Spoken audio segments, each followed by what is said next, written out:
heart of Malaybalay City, amidst the hustle and bustle of daily life, lies a sanctuary of creativity where skilled hands shape raw materials into works of art. Jason grew up in a workshop where the scent of sawdust lingered and the rhythm of tools filled the air. Those of his own family shaped timber with care, measuring, cutting, sanding, and joining each piece by hand. From raw wood to polished grain, every step told a story. What began as curiosity became passion, a quiet fire that pushed him to master the craft. Today, he builds doors, bed frames, cabinets, and chairs, not just with skill, but with heart. For Jason, it's never been about profit. It's about honoring the heritage passed down through generations and keeping it alive one piece at a time.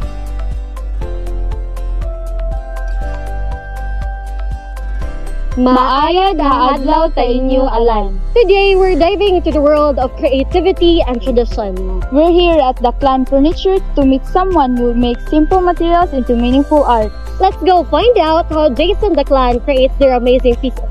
Hali na! Ubani kami!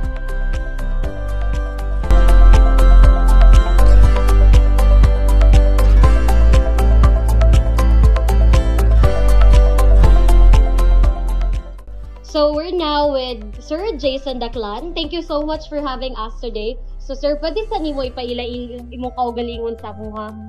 Ako rin si Jason the Clan.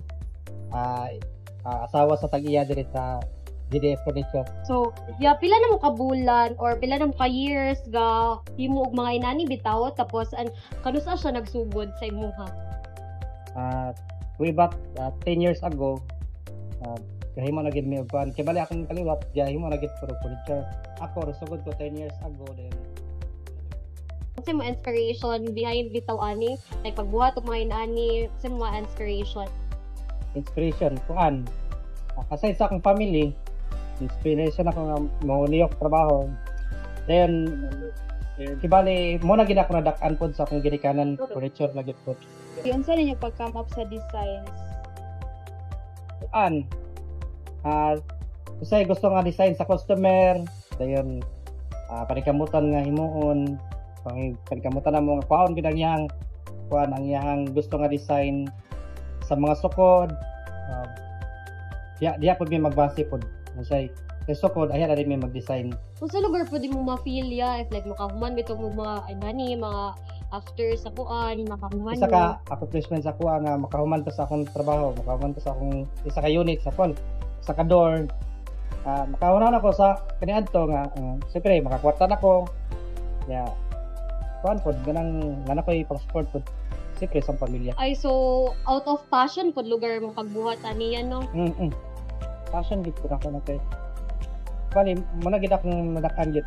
Wala kibali dili na lisod sa ko ang tun-an kay kibali muna gibuhi sa ginikanan namo sa una. So, unsay ma-advise nimo sa kanang mga interested bitaw mag-learn og inani nga craft pareha nimo? Guys, kung gusto po mo makahimo, siyempre ginahanglan po og kanang presence of mind, kanang ready ka kay di magutanan gaan ang trabaho sa bugat manggod.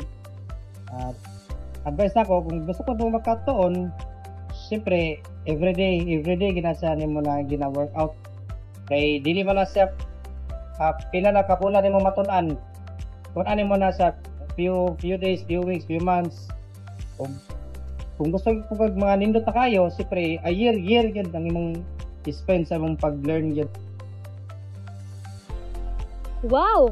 Seeing how it's made gives us a deeper appreciation of their hard work and creativity. That's how the Clan Furnitures are made. Truly inspiring, right? Each piece crafted by Jason the Clan is not just an object, but a testament to their creativity. They invite us to appreciate the beauty and simplicity and the profound stories within. As we conclude this journey, just remember that art isn't just about what the artisan creates. It is about what others feel and carry with them through this creation.